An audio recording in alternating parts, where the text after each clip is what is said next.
Your session was about the art of integrating influencer marketing into PR campaigns. So, what were your takeaways from the session? See, what I liked about the BW's session today is that it has mixed the traditional as well as the conventional and the digital era. So, the topic which I was moderating on was a mix of how we are integrating public relations and influencer marketing. Traditionally, public relation has always been considered which is unpaid form of media. But today with the blurring lines of advertising and PR getting mixed, paid is something which is coming up very, very strongly. So in this panel, one of the things which we discussed very strongly was that it's not just about paid. The creators are making the videos or the messaging based on the narratives of the organization. So the brand purpose is integrated along with the message, which earlier in certain manners, the journalists and other media sources used to do. There, of course, it was unpaid. In case of influencers, most of them are paid.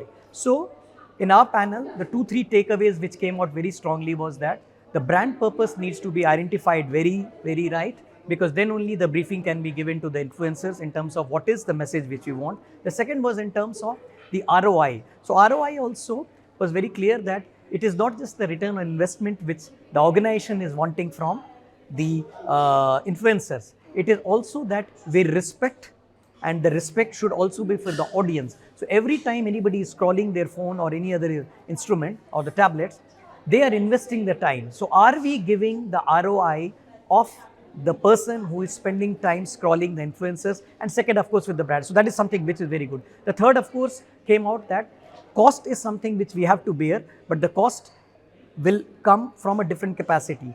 The purpose of the brand will also have to marry with the purpose of the organizations. And today, we need to identify the influencers which have a larger purpose in the society, which marries with the brand. So these are the 3 takeaways which I found out from the brand. Okay. So, what do you foresee as the future trend in PR and Comcom?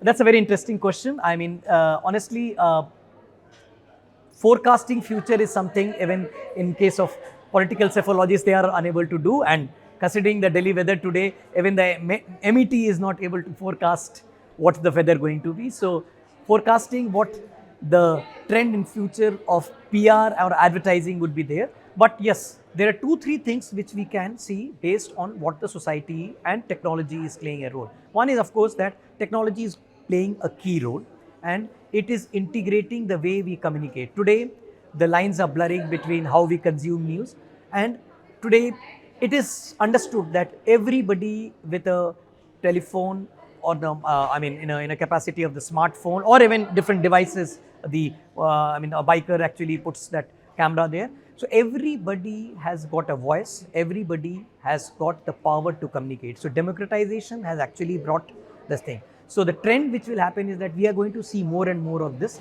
The 2 things which I personally feel which utilize is that purpose for most of the organization is going to be key. All the organized people, the consumers, the stakeholders are wanting to know what the company stands for, the purpose of the organization. The second, of course, is that most of the companies will now like to engage with the audience more. So the real storytelling from the audience perspective is going to come. So these are the 2 takeaways which I think which are also going to be the forecast for this.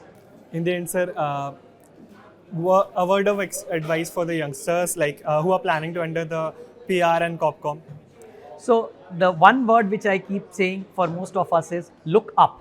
And when I say look up from your screen, look up from the devices which are there, primarily because once you start observing the world in a different manner, things are there. So the 2-3 things which they need to do is that spend time in reading, spend time in meeting people and learning about it. Keep learning, keep sharing. So that is the one advice which I will give to you. Thank you. Thank you very much for having me here. Thank you, sir.